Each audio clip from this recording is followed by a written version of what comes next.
Halo semuanya, Assalamualaikum warahmatullahi wabarakatuh. Kembali lagi bersama saya Sukri di seri kuliah material nano. Sebelumnya kita udah membahas mengenai sintesisnya, seperti apa, ya kan? Nah, sekarang waktu itu kita bahas terakhir solid phase proses. Nah, kali ini kita akan bahas yang salah satu yang menarik juga adalah cara mengkarakterisasi dari nanosistem. Nah, jadi sebenarnya sesuatu yang penting itu awalnya kita ada ketertarikan. Nah, ini adalah merupakan starting point kita. Misalnya kita ingin menguji sesuatu material, karena kita tertarik akan material itu. Jadi kita ingin tahu lebih dalam tentang material itu, baik itu merupakan morfologinya, strukturnya, distribusi, ukuran, dan sebagainya. Nah, jadi kita mendefine yang awalnya kita tidak tahu menjadi tahu dengan cara mengkarakterisasi. Nah, sebenarnya apa saja yang kita pelajari?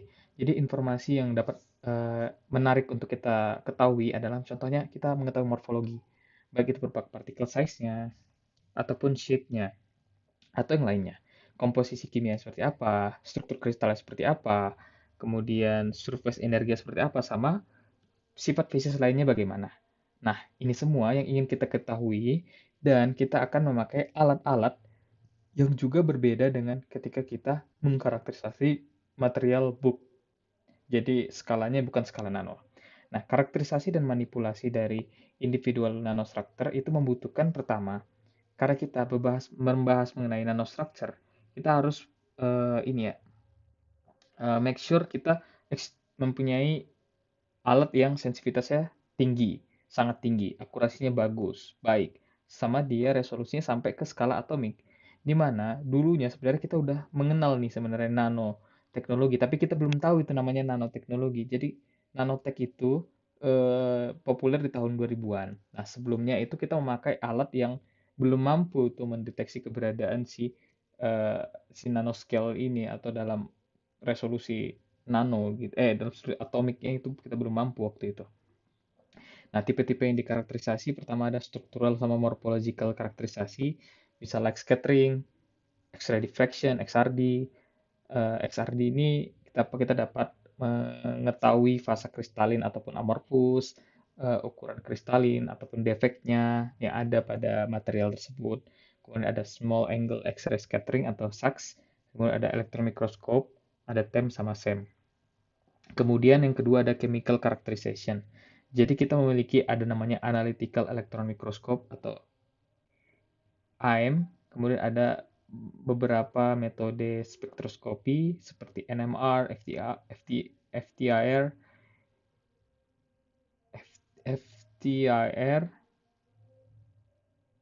FTER.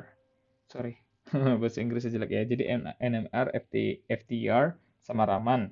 Kemudian kalau physical properties-nya itu kita mengetahui sifat fisiknya di mana sebenarnya sifat fisik ini sangat dipengaruhi oleh ukuran dimensi. Jadi ketika dimensinya kita kecilkan, kecil hingga ukuran nano, maka sifat fisik yang dimiliki dari suatu benda itu dapat berubah dan bahkan itu berubahnya signifikan, baik itu thermal, mechanical, optical, electrical, magnetic properties itu berubah.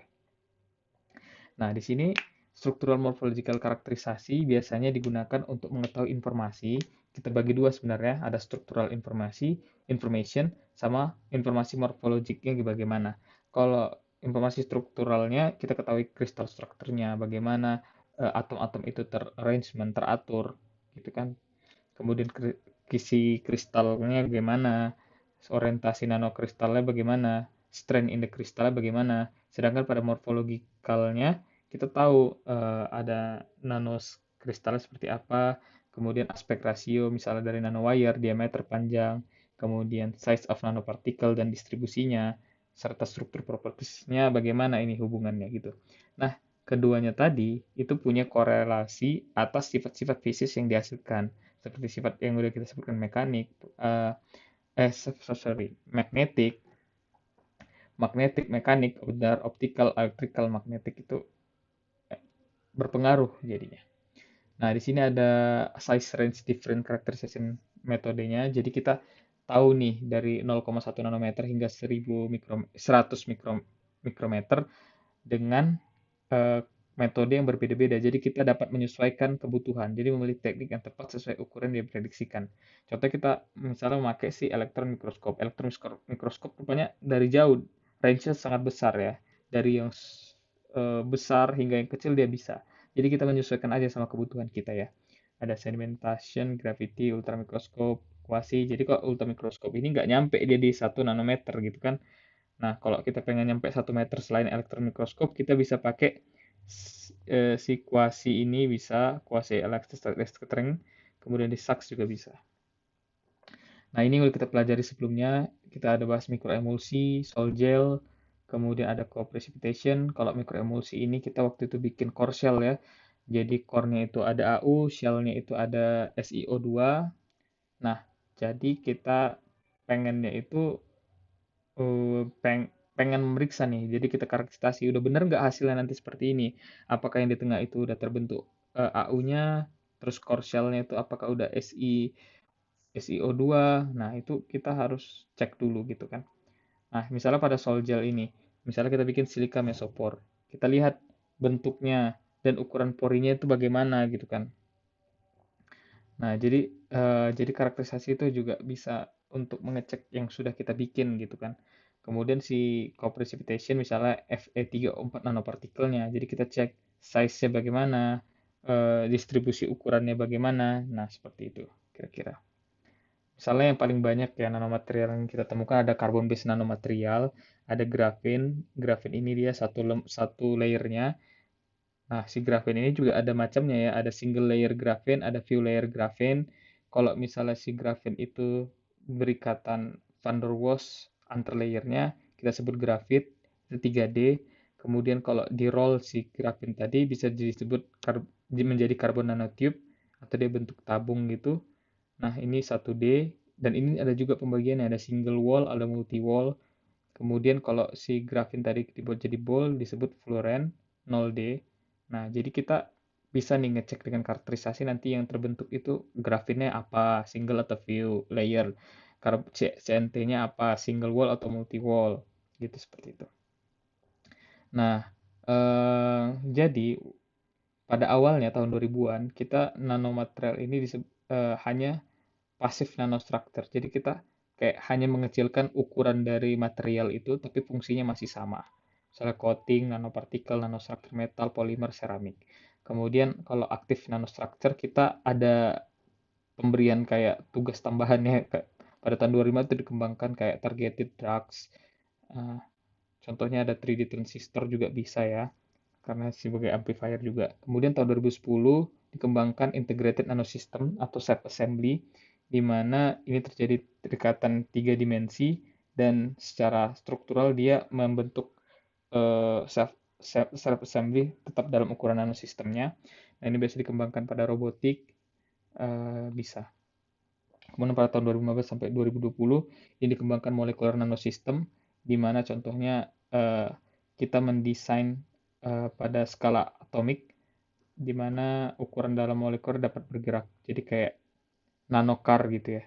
Nah, kemudian sekarang ini dikembangkan converging technology, di mana kita menggabungkan dua bidang keilmuan, contohnya kayak biologi sama material, nanomaterial. Jadi kita berbicara satu sistem yang bekerja gitu ya. Jadi lebih besar lagi.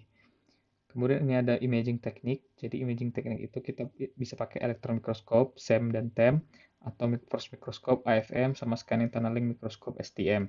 Sebenarnya kalau perbedaannya, kalau AFM itu biasanya bisa untuk yang non konduktif, tapi kalau si STM ini harus yang konduktif spesimennya. Ini dia elektron mikroskopi. Jadi yang pertama kita mengenal adanya TEM.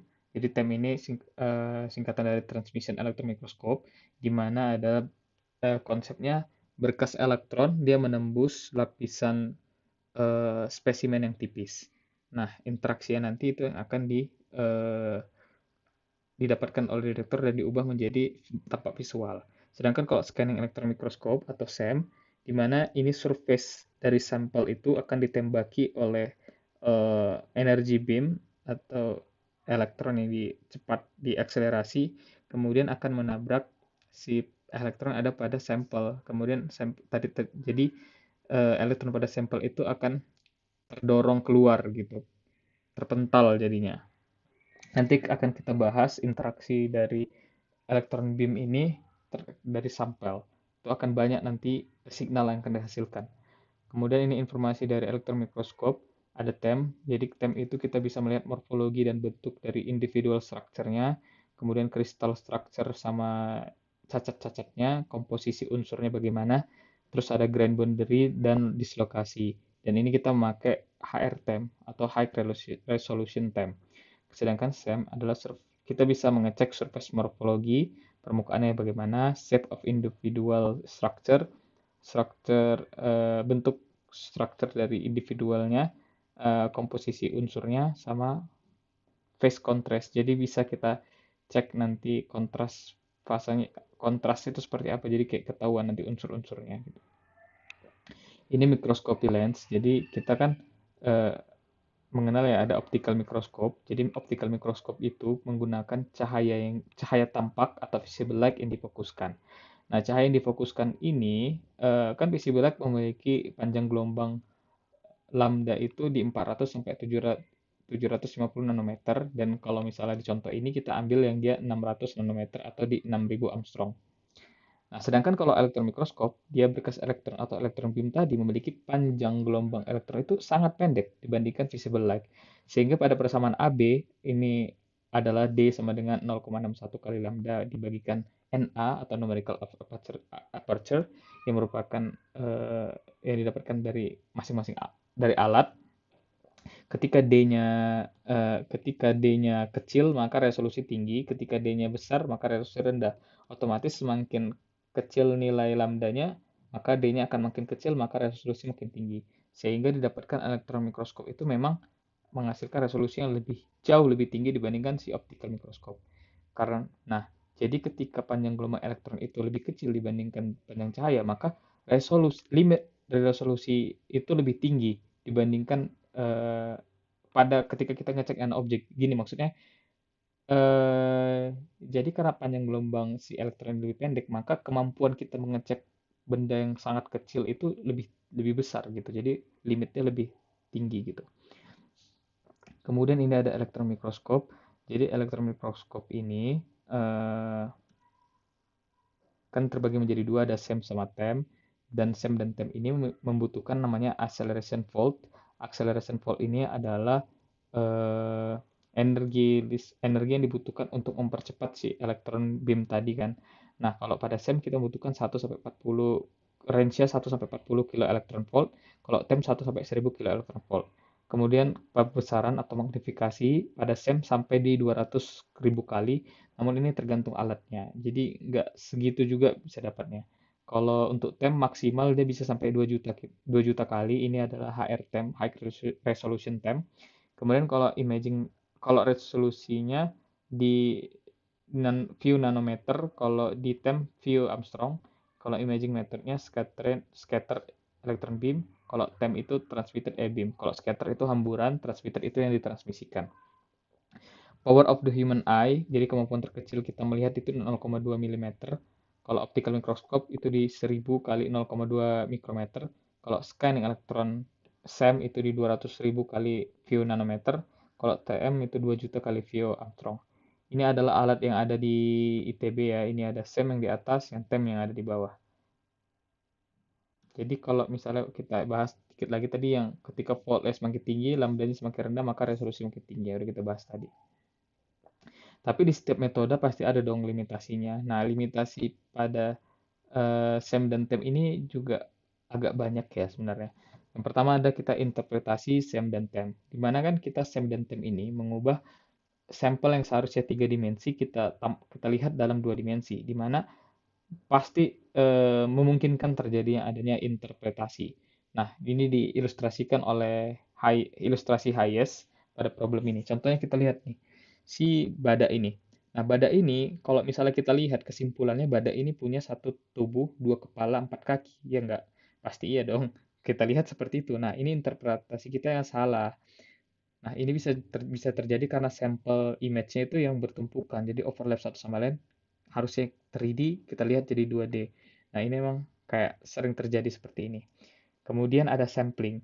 Kita tahu kita resolusi tinggi, maka sampel yang kita lihat itu sebenarnya ukurannya semakin kecil bagiannya. Jadi kita lihat hanya satu spot saja, jadi area sangat kecil. Ketika kita lihat, contohnya saya hapus dulu. Nah, jadi kita bisa lihat sampelnya hanya di sini. Oh, ternyata sampel kita tandu. Oh, ternyata sampel kepala. Oh, ternyata kaki. Oh, ternyata apa badan gitu kan. Nah, karena pada spot-spot aja, jadi kita nggak melihat satu kotak besar ini gitu, karena dia magnifikasinya sangat besar tadi gitu. Nah, itu dia kekurangannya. Kemudian ada limitasi. Limitasinya bisa si elektron beam ini menyebabkan kerusakan dan keselamatan. Jadi kalau kerusakan, kerusakan pada sampel. Keselamatan, keselamatan karena kita. Contohnya ini ada material si kuarsa ketika diberikan bombardment 125 kilo elektron volt, elektronnya menumbuk jadi kayak bubble-nya itu membesar gitu. Nih, kelihatan kan? Dari awal yang kecil-kecil gini. Bubble membesar dikarenakan tembakan elektron yang energinya sangat besar. Nah, ini kan jadi menyebabkan pengukuran kita atau pengujian kita tidak akurat lagi. Kemudian ada preparasi sampel. Jadi kita tahu bahwa tem itu kan harus mentransmisikan. Jadi kalau ditransmisikan kita membutuhkan material yang sangat tipis. Material yang sangat tipis, ketebalannya sangat tipis itu dan biasanya spesimen itu di bawah 100 nanometer. Dan bahkan untuk HRTM kita butuh di kurang dari 50 nanometer atau bahkan kita butuh yang kurang sampai 10 nanometer. Itu nah, ternyata ketika kita membuat book material misal awalnya 500 nanometer jadi kurang dari 100 nanometer, ini kita susah, lama dan mahal. Nah, itu dia. Jadi kayak ya ini kekurangannya juga. Jadi emang sulit preparasi sampelnya. Kemudian ini konstruksi konstruksi dari SEM. Dapat dilihat ya ada elektron gun, ada anoda, ini untuk mengakselerasi. Kemudian ada elektron focusing magnetic lensnya untuk memfokuskan si e-beam tadi. Kemudian ada detektor, tapi kita ke sini dulu ke spesimen kan tertembak gini kan. Nah, di sini ada signal detection, kemudian ada signal detection tadi kan.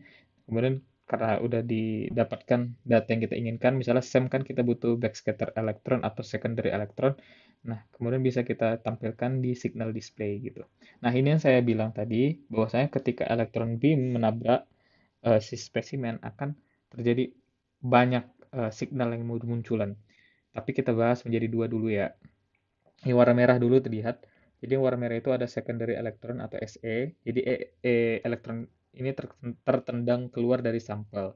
Nah, biasa kita gunakan imaging pada SEM. Kemudian bisa backscatter elektron atau BSE. Ini dia terjadi pembelokan. Ini juga kita gunakan imaging pada SEM, tapi kelebihan BSE ini kita bisa lihat kontrasnya. Kemudian ada transmitted elektron, dia itu elektron ditransmisikan melewati sampel, dia itu imaging untuk TEM. Kemudian yang kedua, ada namanya karakteristik X-ray atau unsur. Ini biasanya mengecek unsur, digunakan untuk EDS. Kemudian ada auger elektron. Nah, ini digunakan untuk melihat unsurnya juga. Jadi sinyal yang dihasilkan itu sebenarnya sangat banyak. Kemudian kita bahas yang SEM dulu ya. Jadi kan yang SEM ini, signal yang dipakai kan ada secondary elektron, yaitu eh, dekat pada permukaan sekitar 1-10 nanometer, kemudian backscatter itu di 300 nanometer. Kenapa si secondary elektron itu dekat pada permukaan? Karena sebenarnya si secondary elektron itu kan elektron yang tertendang keluar. Jadi elektron beam datang, menumbuk ini dia keluar. Inilah yang kita sebut si secondary elektron. Kalau backscatter itu si apa namanya si elektron tadi ini elektron tadi terjadi pembelokan, pembelokan karena berinteraksi dengan inti gitu. Nah, itu aja sebenarnya. Jadi backscatter elektron, jadi kita bisa lihat beda kontras ketika nomor atom semakin besar terlihat terang, ketika nomor atom semakin kecil terlihat gelap gitu kan. Nah, ini dia SEM bisa kita lihat misalnya ini morfologinya seperti ini yang besar kecil. SEM itu kan tadi ada dua ya, ada SE sama BES, backscatter elektron. Kemudian ada CNT yang sering kita temukan. Kita bisa menghitung diameter CNT dan morfologi permukaan. Tetapi kalau untuk SEM hanya sebatas ini, dia nggak bisa diperbesar lagi. Nah, tapi kelebihannya tadi karena kita pakai backscatter elektron tadi, kita bisa lihat nih ada kontras nih. Kalau yang terang itu nomor atomnya besar, kalau yang gelap nomor atomnya kecil. Misalnya CuAl, lihat Cu kan terang kan, Al gelap. Nah, seperti itu. Nah, ini di sebelah kanan ini terlihat juga contohnya yang warna hitam yang gelap ini. Berarti nomor atomnya rendah, di mana dia bismutnya nggak ada kandungan bismut. Kalau pada komposit, ini kan misalnya komposit nih. Nah, terlihat yang warna yang ini yang agak terang ini berarti ada zatnya tinggi, berarti ada kandungan bismutnya gitu kira-kira. Kemudian SEM of nanoparticle nanostructure. Jadi misalkan kita ingin buat nih si Fe3O4 ini menggunakan reverse micelle atau dengan polimer sebagai templating. Nah, jadi kita kan pengen tahu udah bener nggak terbentuk ya, kita bisa lihat dengan SEM itu. Misalnya kalau misalnya tanpa cetakan, bentuk dari Fe3O4 itu spherical. Kalau misalnya cetakannya si poli PPDA ini, itu rod. Kalau pakai PTH ini, yang C ini, dia spherical tapi ukurannya lebih kecil. Kalau poli PPDA COTH ini, dia tidak bulat, tapi dia kayak lonjong-lonjong, ukurannya dia lebih antara A dan B gitu kayak. Nah, jadi kayak kita bisa konfirmasi yang kita dapatkan itu seperti apa. Kemudian kalau pada SEM ini, misalnya pakai dari ngecek iron based nanomaterial sebagai anoda lithium ion batteries dan superkapasitor. Jadi kita bisa lihat yang A itu bentuknya rod, kalau yang B itu bentuknya kayak rod juga, yang C itu kayak spherical, nah yang D itu rod juga. Jadi emang bentuknya tadi itu berpengaruh pada sifatnya nanti ya, seperti itu. Fe3O4 bentuk pengaruh sifat magnetiknya. Ini same image of nanoparticle nanostructure, jadi flower-like structure. Jadi ada mirip bunga ya. Jadi kita lihat ini ukuran porinya itu berapa, ini bisa kita lihat. Tapi ini kan masih terlalu kecil ya, tapi kayak kurang kurang bisa kita kayak mengidentifikasi ukurannya berapa gitu kan. Nah, itulah kita memakai kita pakai TEM. Makanya kita bahas TEM ini. Maka muncul TEM ini untuk itu karena dia magnifikasinya jauh lebih besar nanti dibandingkan si SEM ini. Ya, sebenarnya metodenya sama aja kayak optical mikroskop kotak tem ini, tapi tem ini nanti kita akan mendapatkan diffraction pattern, di mana ini kita nanti dapat menentukan struktur materialnya apa, kemudian kita bisa mengetahui bright field sama dark fieldnya. Nah, ini kita karena dia kan menembus nanti kan juga bisa tahu nanti kita. Kemudian beberapa faktor yang mempengaruhi image kontrasnya atau kontrasnya. Pertama, thickness, semakin tebal semakin gelap, semakin tipis semakin terang. Atomic number, semakin besar semakin terang, semakin kecil semakin gelap, kebalikannya kayak ini. Orientasi, kalau 90 derajat atau searah maka dia terang, kalau dia tidak 90 derajat atau bersudut dia gelap, kalau ada defect dia gelap. Nah, ini kita lewat aja. Ini dia. SEM dan TEM, Image of Nanoparticle Nanostructure Core Shell. Kalau ini kan kita pakai SEM karena pembesarannya juga kecil ya.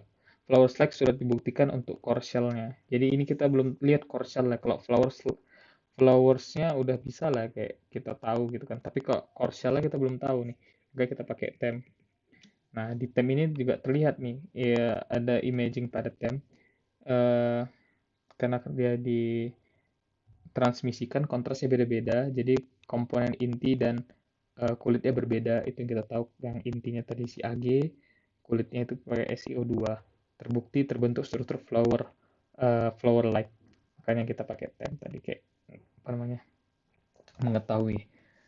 Ini juga udah jadiin tugas. Jadi ditanya nih, kayak mana cara mengidentifikasi kalau grafen kita itu single view atau multi layer gitu kan. Nah, jadi caranya itu, jadi kita ambil sebenarnya awalnya tidak terlalu tinggi magnifikasi, misalnya di 200 nanometer. Nah, di 200 nanometer ini kita lihat nih, kan ada kayak eh, bagian tepi grafen ini kan. Kita ambil bagian sini kan tepi kan. Nah, kita lihat nih ada garis nih. Nah, kita perbesaran lanjutan di 10 nanometer.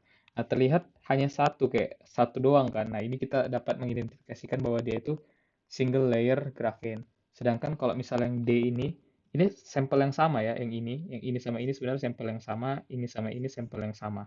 Tapi cuma diperbesar aja dia. Nah, kalau yang ini kita ambil sebelah sini di bagian tepi grafennya. Kemudian kita lihat di sini ada kayak layer ini. Nah, ini kita mengidentifikasikan bahwasanya dia few layer grafen gitu. Kemudian kalau untuk CNT kan ada single wall CNT sama multi wall CNT. atau SWCNT sama MWCNT. Nah, ini bagaimana menentukannya? Ya kita pakai tem juga. Caranya kayak mana? Nah, kita perbesarkan nih, misalnya di 10 nanometer. Terlihat nih ada dia kayak single wall gini. Single dia. Nah, terlihat seperti tali. Nah, dengan ukuran di bawah 1 nanometer. Nah, itu mengidentifikasi bahwasanya yang terbentuk adalah dia single wall. Sedangkan kalau dia multi wall, view wall atau multi wall, biasanya terlihat dia kayak daerah dinding dia, di mana dia lebih tebal dan diameternya lebih besar dibandingkan yang tali tadi, mengindikasikan bahwasanya dia terbentuk dari lebih dari 1 cm untuk bentuk dinding tadi. Nah, itu menunjukkan bahwasanya dia view layer atau multi layer. Tapi bedanya kok multi layer dia lebih banyak dia atau lihat si layernya karena namanya multi layer. Nah, itu nanti akan menyebabkan dia si daerah yang kayak dinding tadi itu dia lebih tebal gitu. Misalnya ini untuk melihat si korsel lagi ya pada tem. Ini silikanya udah dilihat ada Fe3O4 juga di bagian tengah. Nah, ini kan belum dapat dengan jelas, maka kita perbesar lagi. Dengan tem kan bisa kita sampai 10 nanometer, kita lihat juga bisa gitu. Kita perbesar lagi gitu. Nah, kemudian kita akan membahas diffraction pattern. Jadi pada HR tem atau high resolution tem ini, kita bisa mendapatkan namanya diffraction pattern, di mana ada 4 yang bisa kita dapatkan nanti fase kristalin ataupun amorphous dari material sampelnya, kemudian orientasi kristalnya, kemudian cacat pada kristalnya, kemudian kalau resolusinya tinggi atom pada kristal atau kisi kristal dapat terlihat. Nah, di sini ada single kristal di mana dia diperlihatkan nanti dia bentuknya kayak gini, jarang-jarang gini dan jelas gitu ya. Kalau polikristal tetap terlihat kayak ada lingkar-lingkar gini. Kok nanokristal dia bentuk cincin yang jelas. Kalau dia amorphous dia cincin yang kayak berdifusi gini, nah kelihatan kan. Nah, supaya kebayang kita lihat nih contohnya.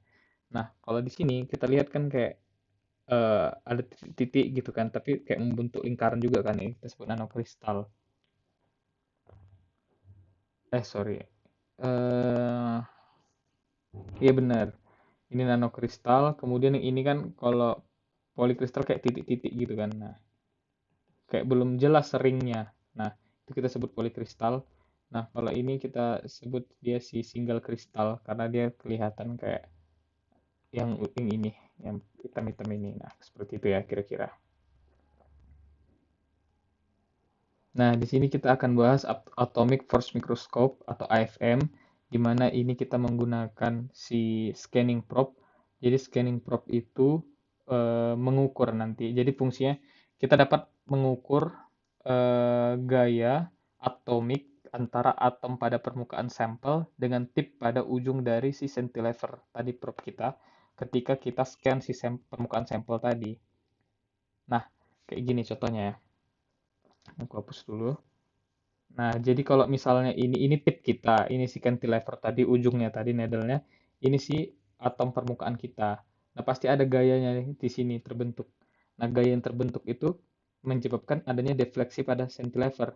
Nah, ini diukur oleh laser beam. Nah, nanti akan didapat dilanjutkan oleh fotodetektor. Kemudian pola pergerakannya berdasarkan cantilever tadi dapat dilihat gitu kan. Kemudian ubah menjadi visualnya seperti apa. Nah, seperti itu sebenarnya konsepnya. Nah, kemudian apa saja sih jenis gaya yang didapatkan? Banyak, ternyata ada banyak jenis. Ada gaya kolom, gaya ionik, van der Waals, dan lainnya. Kemudian STM ini eh, khusus untuk permukaan yang konduktif. Oh, kalau STM ya, khusus untuk permukaan konduktif. Sedangkan AFM ini bisa digunakan untuk permukaan yang non-konduktif. Jadi kayak kalau STM dia hanya konduktif, kalau si AFM bisa yang non-konduktif. Ya ini ya secara apanya, lanjutannya lagi. Tadi kan ini kan si piezo tube kita tadi berinteraksi. Nah, nanti pergerakannya akan diberikan laser kan. Nah, laser ini kan karena dia bergerak kan ada kayak data gambar polanya, itu polanya akan diubah ke dalam dari komputer, kemudian akan kita dapatkan nanti visualnya seperti apa. Kemudian mode operasinya ada 3. Ada saat ini. Ada gampangnya ini, ada 3 ya.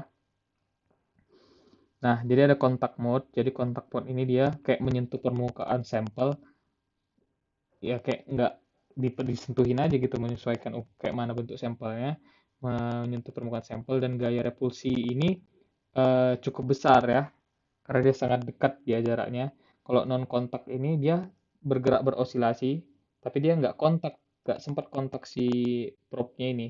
Jadi relatif jauh, jadi gaya yang terbentuk adalah gaya atraktif atau tarik menarik osilasi. Tapi dia tetap berosilasi ya. Kemudian ada tapping mode, dia berosilasi, dia kayak menyentuh permukaan sedikit. Nah, gaya yang terbentuk itu ada repulsif sama atraktif, karena jaraknya relatif lebih dekat. Ini lebih dekat, ini sangat dekat, ini relatif jauh gitu, yang tengah. Ya, seperti itu ya kalau singkatnya AFM ya. Nah, ini AFM, monolayer graphene, ini kita bisa lihat yang seperti ini. Kemudian kalau yang ini dia SiO2. Mm-mm. Oke, kemudian ini ada nanocellulose, bentuknya Whiskar. Kemudian ada gold nanoparticle pada silicon wafer. Kemudian ada ukurannya beragam, pada yang B ini random dia. Kemudian ada STM, jadi STM itu mirip sebenarnya kayak AFM juga. Jadi kita pakai probe juga, scanning probe. Jadi tapi ini khusus permukaan yang konduktif ya. Jadi dia uh, use a very soft conductive tip with a base voltage applied between the tip and the sample. Oke, kita berikan voltage. The tip is mechanical connect to a scanner, which is a three-dimensional positioning device driven by piezoelectric actuator. Nah, ketika tipnya ini diangkat di antara 1 nanometer dari sampel permukaan sampel, fungsi gelombang elektron dari tip dan sampel overlap. Nah, menyebabkan elektron pada tunnel across the gap and produce a current, menyebabkan adanya pembentukan si current ini, tegangan ini. The current ini yang digunakan untuk menghasilkan STM image. Nah, jadi sampel yang konduktif, resolusi ini tinggi ya, sampai atomic scale. Jadi hasilnya contohnya ini ya. Nah, jadi dia memanfaatkan metode quantum tunneling, diubah menjadi gambar seperti itu ya. Karena tadi yang menghasilkan energi listrik tadi. Terima kasih. Mungkin ini akan kita bolehlah dibahas lagi kalau mau ya. Dari internet dicari-cari. Terima kasih semuanya. Assalamualaikum warahmatullahi wabarakatuh.